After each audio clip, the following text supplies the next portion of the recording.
Le stade olympique d'Ebimpe vient d'être inauguré par le président Ouattara. Ce stade est le fruit de la coopération sino-ivoirienne d'un coût de près de 143 milliards de francs CFA et d'une capacité de plus de 60 000 places. Et puis, début du concours d'entrée dans les établissements publics, 753 candidats prennent part à ce concours dans la région de Bouaké, c'est dans le centre du pays. Bonsoir et bienvenue dans le journal. Inauguration du stade olympique d'Ebimpe par le président Ouattara. Le stade rebaptisé stade olympique Alassane Ouattara. Les travaux du stade ont coûté près de 143 milliards de francs CFA, financés par l'État de Côte d'Ivoire et la Chine, respectivement à hauteur de près de 80 milliards de francs CFA et 63 milliards de francs CFA. Un match de gala oppose en ce moment même l'Africa Sport d'Abidjan à la SEC Mimosa.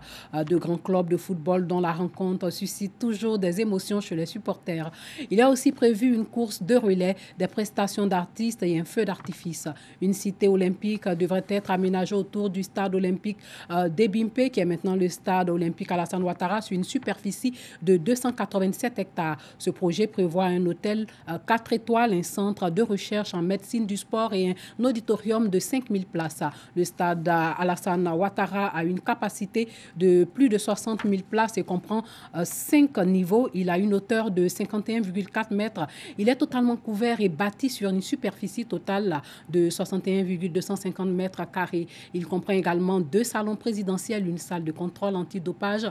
Il a été construit dans le cadre de la mise en œuvre des projets relatifs à l'organisation de la Coupe d'Afrique des Nations 2023 de football en Côte d'Ivoire. Dans le cadre de l'organisation justement de cette CAN 2023, plusieurs stades sont en cours de construction, notamment le stade de Korogo, de Yamoussoukro, le stade de San Pedro, 3 cités CAN de 32 villas chacune et un hôtel. Concours d'entrée dans les établissements publics de l'enseignement technique et de la formation professionnelle pour 753 candidats dans la région de Bouaké. Ils passent les examens du BTS industriel, BTS tertiaire, le CAP, le BT. Kwadio Kwame. Concours d'entrée dans les établissements publics de formation professionnelle. Au CET, ce sont 331 candidats repartis dans 4 filières BTS, APBTS, brevet professionnel et du BT. 352 candidats au CTF et 70 à Sakassou, soit 753 candidats dans le Bouaké qui planchent sur les épreuves. Tout a débuté par les épreuves de français. Au lancement des épreuves, le directeur régional de l'enseignement technique et de la formation professionnelle a exhorté les candidats à la rigueur dans le travail pour de bons résultats. Au niveau du ministère, il y a près de 10 000 places. Et nous avons près de 12 000 candidats. Donc c'est une sélection qui doit se faire. Que chacun, effectivement, ait un regard sur sa feuille. Voilà, le travail paye. Voilà, donc au sorti, effectivement, de ces compositions, au niveau du résultat, nous souhaitons effectivement qu'au niveau de Bouaké, qu'il y ait vraiment de bons résultats. Venu apprécier le bon déroulement des épreuves et encourager les candidats, le secrétaire général des préfectures a invité les candidats à travailler dans la sérénité et à bannir la tricherie. Nous voudrons vous inviter vraiment à travailler en toute sérénité. Et nous vous disons que les épreuves qui vous ont été données, c'est des choses que vous avez déjà vues et qui ne vous sont pas étrangers. Donc je voudrais vous inviter à travailler sans tricher. Parce que vous savez que maintenant, on prend l'excellence. Donc l'excellence ne rime pas avec la tricherie. Les résultats du concours sont attendus pour le 14 octobre 2020. La mise en place de l'organisation de l'interprofession agricole de la filière ANACAD prend forme avec la composition des différents collèges. Le Conseil du coton et de l'ANACAD, en collaboration avec le ministère de l'Agriculture et du Développement rural à travers le projet de promotion de la compétitivité de la chaîne des valeurs de l'ANACAD, sensibilise les producteurs individuels et organisés sur l'importance de l'interprofession et la constitution de leur collège. Le reportage de Soro Corona. Afin de mieux organiser la filière ANACAD, la mise en place d'une interprofession agricole est plus qu'indispensable. Cette organisation interprofession vient mettre fin aux difficultés de la chaîne des valeurs. Depuis 2 ans, les différents collèges se mettent progressivement en place à travers le projet de promotion de la compétitivité des chaînes des valeurs de l'ANACAD. Le collège des producteurs est en train de se constituer. Nous avons tenu à les rencontrer pour les sensibiliser, pour les informer, afin que les producteurs puissent s'organiser. Dans la région de Beké, les producteurs individuels et organisés sont formés sur le processus à travers des sensibilisations. Pour mieux expliquer l'importance de l'interprofession agricole aux producteurs, le Conseil du coton et de la NACAD, avec le soutien du ministère de l'Agriculture et du Développement rural, sillonne les localités du pays. La prochaine étape, c'est que nous allons quand même aller trouver les producteurs au niveau même des villages et les sensibiliser à une meilleure organisation pour qu'à terme, on puisse voir naître cette organisation interprofessionnelle agricole qui est quand même le vœu cher à tous les acteurs professionnels de la filière. À Bouaké, Botro, Sakassou et Béoumi, les producteurs sont sensibilisés sur le rôle de l'interprofession agricole dans la filière ANACAD. Nous allons diffuser cela dans tous nos villages, dans toutes nos contrées, afin que les producteurs d'ANACAD se regroupent, afin d'être forts, afin de pouvoir défendre nous-mêmes nos propres intérêts. L'interprofession agricole de la filière ANACAD sera constituée des collèges des producteurs, acheteurs, exportateurs et transformateurs. Pour améliorer le quotidien des populations de Beké, le Conseil régional a mise sur les prestations de services des microfinances, d'où la signature d'un partenariat entre le Conseil régional et cette microfinance. Charles Tatou. La région de Beké a connu un déplacement massif de ses bravalides. Exode du fait des conflits armés en Côte d'Ivoire, surtout dans la dite région. Conséquence, fuite des investisseurs étrangers, aggravation du taux de chômage et détérioration des conditions de vie des ménages. L'équipe du Conseil régional à la recherche donc des pistes de solutions en vue de contribuer à l'amélioration du quotidien de ces populations. Première piste de solutions explorée, les prestations de services des microfinances. En témoigne la cérémonie de signature des partenariats noués par une microfinance de la place avec le Conseil régional. Dans cette lutte contre la pauvreté, une enveloppe de 50 millions de francs CFA a été octroyée par le Conseil régional. Fonds pour accompagner la microfinance en matière de prêts pour le financement des activités des femmes rurales et des jeunes. Nous avons pensé qu'il fallait aider la pauvre petite dame qui a besoin de 15 000 francs pour augmenter son commerce. Ce sont de vraies réalités qu'en ville, nous ne connaissons peut-être pas, mais parfois 5 000 francs peut faire le bonheur de toute une famille, je peux vous assurer.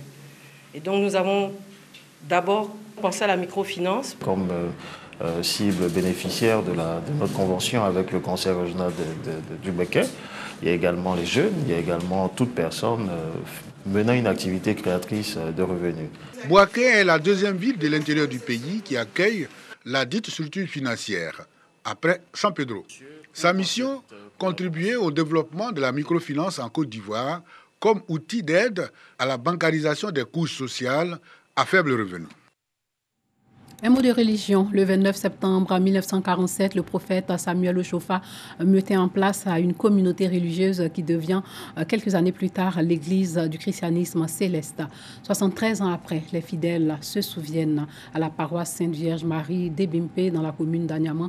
Des prières ont été dites pour préserver la paix et la cohésion sociale en Côte d'Ivoire. Clément Boukou.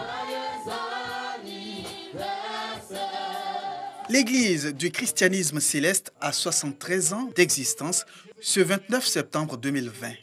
À la paroisse Sainte-Vierge-Marie d'Ebimpe, dans la commune d'Anyama, les fidèles célèbrent l'événement dans la prière et la louange.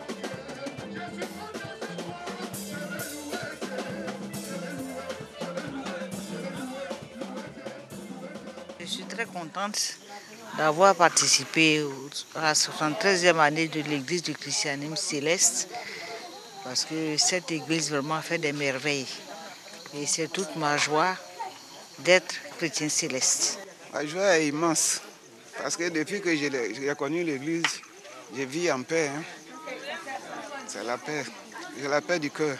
Aujourd'hui, nous sommes à la 73e anniversaire de notre église. 73 égale à 1. Donc, comme si nous étions au commencement en 1947, où l'Esprit est descendu à Porto Novo pour fonder une église à travers Samuel Bidio Ochofa. Et donc, ici, depuis samedi, nous sommes dans la célébration. Le dimanche, c'était le culte de reconnaissance. Et aujourd'hui, le culte anniversaire, pour dire à Dieu que nous sommes contents Nous sommes heureux qu'il nous ait arrachés du monde pour faire de nous des hommes de Dieu, pour faire de nous des chrétiens, pour faire de nous des élus. Au cours de cette célébration, des prières pour la paix et des élections apaisées en Côte d'Ivoire ont été dites. Les fidèles de la mosquée du Phare de la commune de Port-Bouët ont aussi prié pour la paix en Côte d'Ivoire. La mosquée du Phare, la plus ancienne de la commune de Port-Bouët, a été rénovée. Clément Boko. À quelques semaines des échéances électorales, les fidèles de la mosquée du Phare dans la commune de Port-Bouët prient pour la paix et des élections apaisées.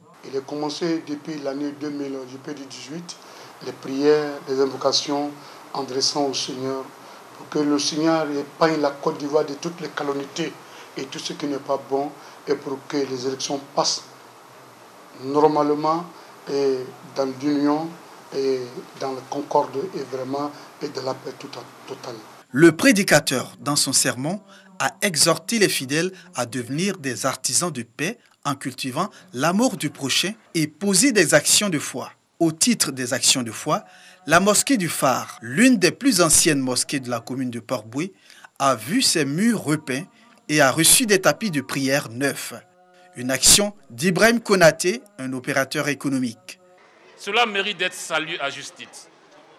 Et nous avons l'obligation de prier non seulement pour le pays, mais également pour le grand frère Konaté, pour tous ces efforts qu'il ne cesse de faire pour la commune de Port-Bouët. Et singulièrement pour la communauté musulmane de Port-Bouët.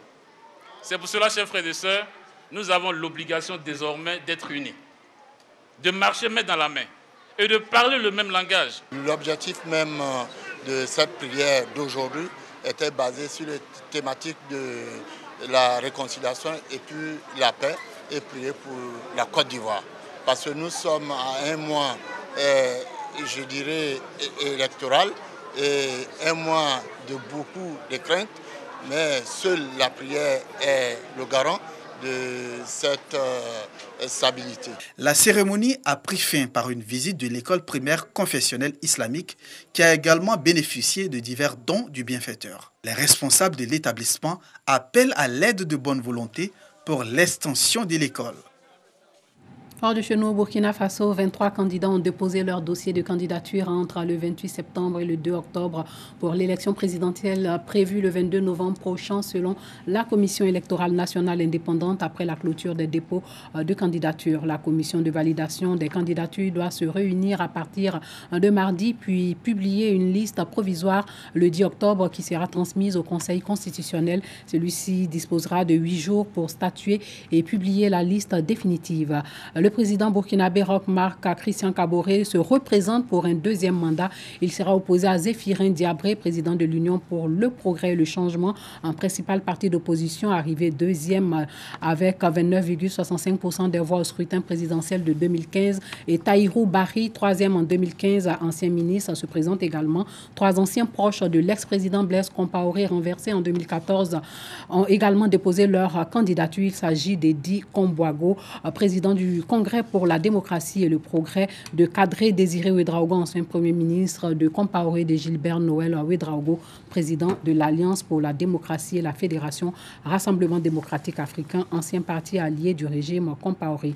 Les partisans de l'ex-premier ministre Yacouba Isaac Zida, en exil au Canada, ont aussi déposé sa candidature, assurant qu'il serait de retour pour la campagne électorale. Plusieurs formations d'opposition, sachez-le, ont signé un accord pour soutenir en cas de second tour le candidat de l'opposition arrivé en tête du premier tour.